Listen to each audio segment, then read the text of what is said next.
নমস্কার সবাইকে, আশা করি সবাই ভালো আছেন। চলে আসলাম নতুন আর একটি ভিডিও নিয়ে, ব্রেড পুডিং।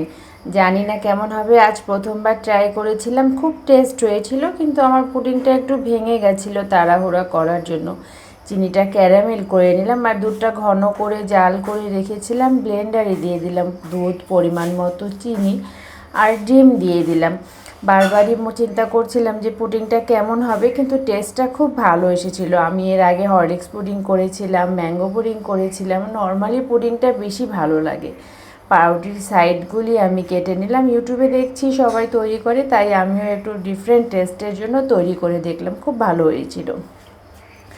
সাইডের অংশগুলি কেটে নিলাম, এগুলো ফেলে দিব না, পরে চা দিয়ে খেয়ে নেব, আমার কাছে খুব ভালো লাগে। আমি ব্লেন্ডারে সব কিছু দিয়ে খুব ভালো করে ব্লেন্ড করে নিব, 2-3 বার ব্লেন্ড করলেই হয়ে যাবে। আমি বরাবর পুডিংয়ে দুধের সঙ্গে চিনিটা জাল করি, কিন্তু আজকে চিনিটা এখানে দিয়েছি। আমি ক্যারামেলটা করে নিলাম, খুব সুন্দর হয়েছে, ক্যারামেলটা একদম কালো হয়ে গেছে। আর যেহেতু ব্রেড পুডিং, সেহেতু আমি ছাঁকনি দিয়ে ছেঁকে নিলাম, ক্যারামেলটার উপরেই দিয়ে দিলাম। একদম পরিমাণ মতো হয়েছে, টিফিন বাটি বরাবর ভরে গেছে। আমি এভাবে করে চামিচ দিয়ে করে নিলাম, যেন ভিতরে কোনো দানা না থেকে যায়। সবগুলি দিয়ে দেওয়ার পরে আমি নিচ থেকেও কেচে নিলাম।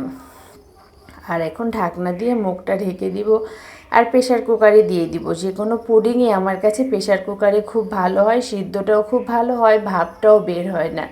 আমি গ্যাস জ্বালিয়ে দিলাম আর 2টা সিটি বরাবর অপেক্ষা করব। 2টা সিটি দিয়ে দিয়েছি, আমি প্রেশার কুকারটা খুললাম, খুব গরম আছে, ধরতে পারছিলাম না, কাপড়ের সঙ্গে ধরলাম, কিন্তু মুখটা খুলে এসেছে, কিন্তু পুডিংটা খুব সুন্দর জমে গেছে।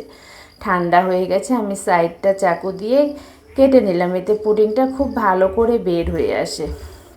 কিন্তু পুডিংটা বার করার সময় ঠিক ভালোভাবে তেমনটা বের হয় নাই, ভেঙে গেছিলো, পরে আবার উপরের অংশটা আমি বের করেছি। কিন্তু খুব সুন্দর হয়েছিল, দেখতেও খুব লোভনীয় হয়েছে। আমার ভিডিওটি ভালো লাগলে লাইক, কমেন্ট, শেয়ার করে পাশে থাকবেন।